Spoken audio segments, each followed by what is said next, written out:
Nosso próximo palestrante, Dr. Gustavo Fernandes.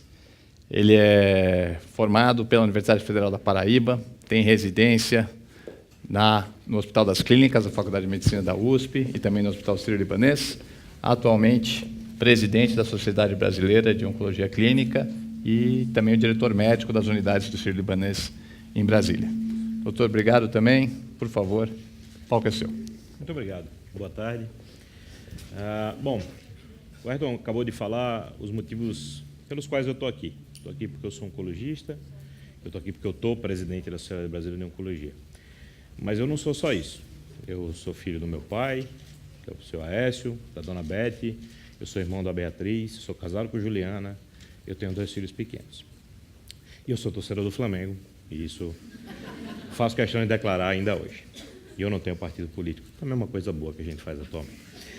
E com essas referências, eu quero dizer que eu não nasci médico, muito menos nasci oncologista. A minha família tem uma grande tradição de médicos, tem muitos médicos na família. Ser médico na minha família é sempre uma coisa da qual as pessoas têm orgulho há 2, talvez 3 gerações.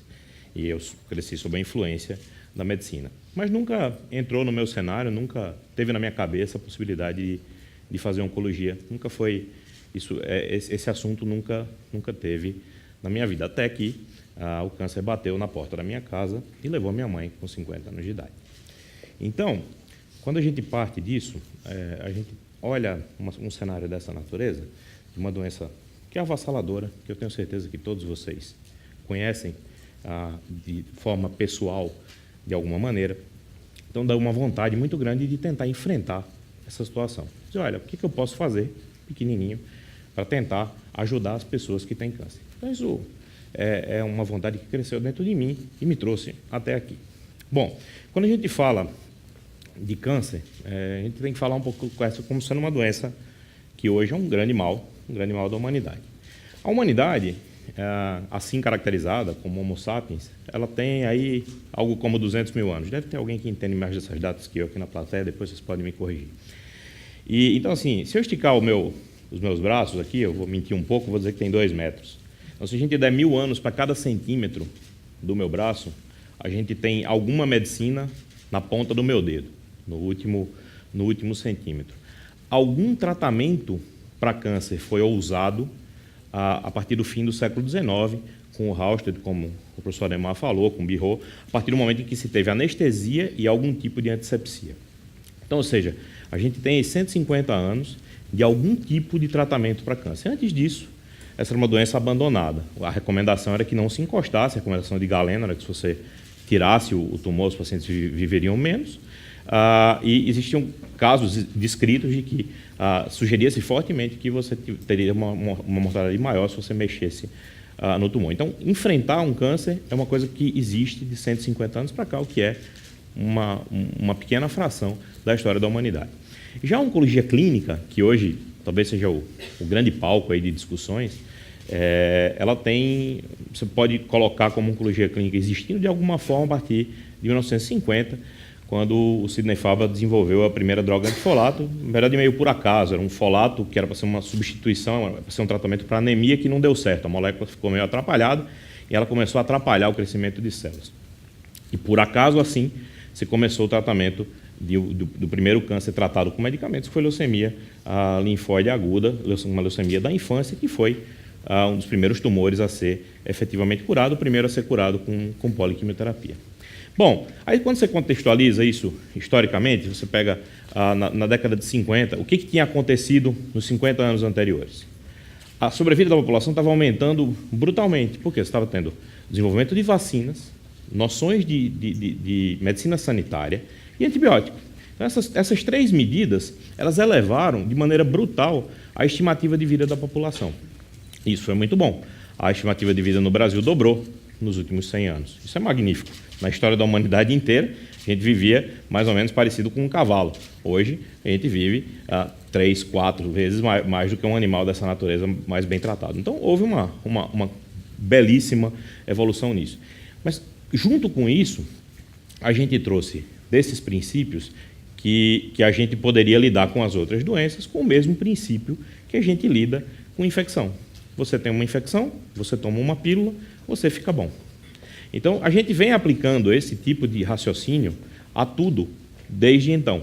E isso deu resultados muito interessantes na medicina clínica, mas não conseguiu, naturalmente, resolver tudo que deveria ter sido resolvido a princípio. Quando, em 1950, se começou a tratar câncer, o governo americano fez um fundo com 50 milhões de dólares que deveria servir para a pesquisa de câncer. E em 1973 ou 74, o presidente Nixon assinou um ato contra o câncer em que o objetivo era erradicar o câncer da face da Terra em 5 a 10 anos. Isso em 1973. Se sabia já do papel da cirurgia, a cirurgia tinha um papel super interessante, já se descreviam casos de cura, já existia uma sistemática de tratamento, já existia algum tipo disso que a gente chama de quimioterapia, mas se achava que se podia avançar de maneira muito rápida, como se avançou na infectologia. A essa altura já se tinha ideia de que o câncer, como falou o Dr. Adhemar, ele precisa, para acontecer, de uma modificação na célula normal, precisa de uma mutação. E se achava que você mapearia essas mutações de alguma maneira e que você teria drogas que atuariam nessas células que são mutadas. É uma visão bastante interessante para a época, mas hoje a gente sabe que é simplista. Então, a fundação do National Institute of Cancer nos Estados Unidos, esse despejo de recursos em pesquisa de câncer, ele naturalmente não curou, não foi capaz de erradicar o câncer da face da Terra em 5 a 10 anos, mas ele foi capaz de fazer a gente entender o que estava acontecendo, qual que é o tamanho, qual que é a magnitude da doença, e fez também a gente entender que, com o envelhecimento da população, a gente ia ver cada vez mais casos de câncer. Como também foi muito bem dito pelo professor Adhemar, a gente tem a idade como o fator principal para o desenvolvimento de câncer. Então, às vezes, você conversa numa família e fala, mas na minha casa não tem histórico de doença oncológica. E você vai ver, a primeira geração que passou dos 50 foi a anterior. Você não tem um histórico de longo prazo e as pessoas não viviam até uma idade suficiente para desenvolver uma doença que requer uma série de fatores. Então, o fator principal para o desenvolvimento de câncer, isso está incrustado na cabeça de todo mundo, e todo mundo entende isso como sendo uma parte importante do tratamento, que eu acho que é o motivo da gente conversar aqui hoje, é uma mutação genética, certamente. Acho que todo mundo entende que não. Se o seu genoma continuar todo organizado da maneira mais perfeita e funcionando, não vai ter câncer. Se o que comanda a célula está operando em paz, o tumor não vai aparecer. O ponto é que esse sistema é um sistema imenso, e são 23 mil genes ativos, e ele é um sistema bastante instável.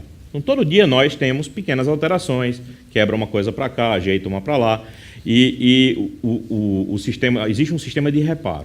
Então, por algum motivo, por envelhecimento, ou por excesso de erros, que podem ser genéticos, ou por agressão química, como já foi previamente explicado, alguma dessas mutações falha do processo e passa para uma próxima geração de células. E, a partir daí, ela está dentro do sistema. À medida que esse número de células vai aumentando, ela cresce atualmente de maneira desconfigurada, ela não tem função, o tumor não tem função. Então, o sistema imune, atualmente, consegue reconhecer, certo? E retirar esses pequenos tumores da circulação. Só que uma parte dos tumores desenvolve maneiras de escapar ao sistema imune. Certo? Por isso que pacientes imunossuprimidos, pacientes que usam drogas imunossupressoras ou que têm doenças que mexem com a imunidade, são tão suscetíveis a câncer. E, a partir daí, feito esse primeiro momento, você tem uma proliferação errática de células que começa a produzir clones distintos com múltiplas mutações, a maior parte das vezes, em que são populações muito diferentes dentro de um mesmo tumor. E acho que essa é uma das partes do desafio. Heterogeneidade tumoral. Enquanto a gente chama o tumor do seu fulano de um carcinoma renal, por exemplo, a gente está errando muito. Aquele tumor ele é único. Ele é o carcinoma do rim do seu fulano com aquelas características genéticas. E ainda tem o seguinte, se você biopsiar a periferia do tumor, o centro, a metástase do pulmão, a metástase do osso, todas essas áreas têm diferenças em assinatura genética. Elas são diferentes. São várias doenças dentro de uma mesma pessoa. E essas células, por outro lado, carregam o mesmo material genético daquele indivíduo. O meu tumor não carrega o seu material genético, ele carrega o meu. Então, essas são coisas muito distintas de uma bactéria ou de um vírus que tem uma grande similaridade entre elas. Além disso, ainda existe a interação entre o tumor e o indivíduo. Então, se a interação, se o tumor não conseguir gerar uma base para o desenvolvimento dele, ou seja, se ele não conseguir formar vaso, se ele não conseguir escapar do sistema imune, se ele não conseguir receber energia e excretar aquilo que não lhe interessa, ele não vai conseguir viver. E toda essa estrutura precisa ser montada, então, para poder um tumor se desenvolver. Quando você olha esse cenário, fica muito claro que a ideia de que a gente ia dar um remédio para uma doença e sumir tudo isso é uma ideia muito simplista. E por que às vezes... mas, Gustavo, tem algumas doenças em que isso funciona. Você tem um tratamento só, um único remédio, mesmo câncer, e a doença praticamente some ou desaparece 95% das vezes com esse tipo de tratamento. Isso existe. Essas doenças são raras, são poucas e são muito monótonas. São tumores monótonos. São tumores de quem tem uma mutação num aparelho completamente normal. Então, essas são doenças que estão à parte. São um grupo de cânceres pequeno em que você tem uma mutação específica, em que você trata aquela mutação ou o produto do gene daquilo e você consegue bloquear o crescimento da doença. Do outro lado, no outro extremo, existem doenças que têm milhares de mutações. Então, por exemplo, tem um estudo seminal publicado na Nature que mostra que um paciente tabagista pode ter uma mutação nova, o tumor pode ter uma mutação nova a cada 5 cigarros que ele fumou ao longo da vida. São incontáveis as mutações possíveis no indivíduo desse. Você imagina se você tem um acordeão de 23 mil posições e que você modifica uma posição a cada 5 cigarros. É absolutamente impossível mapear uma coisa dessa natureza. Então, esse lado também é um lado muito especial. E o que ele tem de especial? Ele é tão diferente, ele é tão estranho, que é mais fácil atiçar o sistema imune contra ele. Então, é isso que a gente está vendo agora com imunoterapia. Os tumores que tinham um comportamento biológico pior, um tumor que você não conseguia matar com quimioterapia, nem com nenhuma droga-alvo. Porque como você vai dar uma terapia-alvo para uma doença que tem dezenas de mutações? Você vai atingir um alvo, vou atingir a vascularização. E as outras coisas todas que ele sabe fazer. E a capacidade de dar metástase de outra maneira, por via direta, invasão lateral. Então, você não conseguiria bloquear tudo com uma coisa só. Mas esses tumores, que eram os tumores piores de tratar, eles estão invertendo. A gente está invertendo essas estatísticas porque eles são muito estranhos e os tratamentos imunes acendem a imunidade justamente contra esses tumores que têm um perfil genético mais mutado, que é um perfil genético mais agressivo. Só que também não são todos os tumores. A gente também tem um grupo. E no meio, a gente tem o grupo dos pacientes que tem um número relativamente pequeno de mutações, mas não só uma. Não tem uma mutação motorista que comanda esse tumor para tudo. E também não são tão estranhos que seja fácil de atiçar a imunidade para essa doença. E acho que esse é o grande desafio que a gente tem. Tratar esses pacientes hoje com doença avançada e você não ter uma droga de um lado, nem na imunoterapia nova, que não está disponível para todo mundo, nem nas drogas-alvo ou quimioterapia de alta eficácia que estão no outro lado, é de fato muito frustrante. E faz a gente perceber que o limite disso que a gente faz está dado, né? O limite da cirurgia está dado. A gente não vai ver amanhã uma cirurgia muito melhor do que a cirurgia que tem hoje. A gente não vai ver amanhã quimioterapia ser feita de uma maneira muito diferente, novas combinações de droga. O benefício que isso tem para dar, o salto, é um salto muito pequeno, é um salto muito modesto. A gente não vai conseguir empurrar essa barra para frente com os mesmos approaches. A gente tem que olhar isso de uma outra forma. E a outra forma que a gente enxerga é tentar fazer uma medicina mais personalizada de fato, tentar estudar geneticamente o paciente e os seus tumores, essa interação, e tentar usar drogas mais diferentes, ou seja, diferentes drogas para diferentes pacientes, e não tratar isso como um tumor de estômago, tumor de pulmão, e tentar personalizar.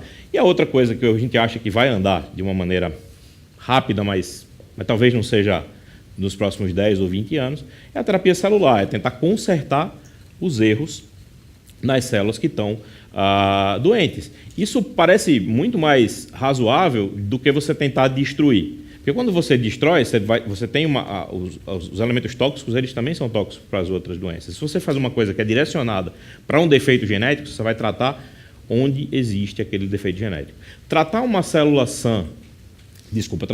doente e deixar uma célula sã saudável é tão difícil quanto dar um remédio que faça desaparecer a orelha direita, só para vocês terem ideia.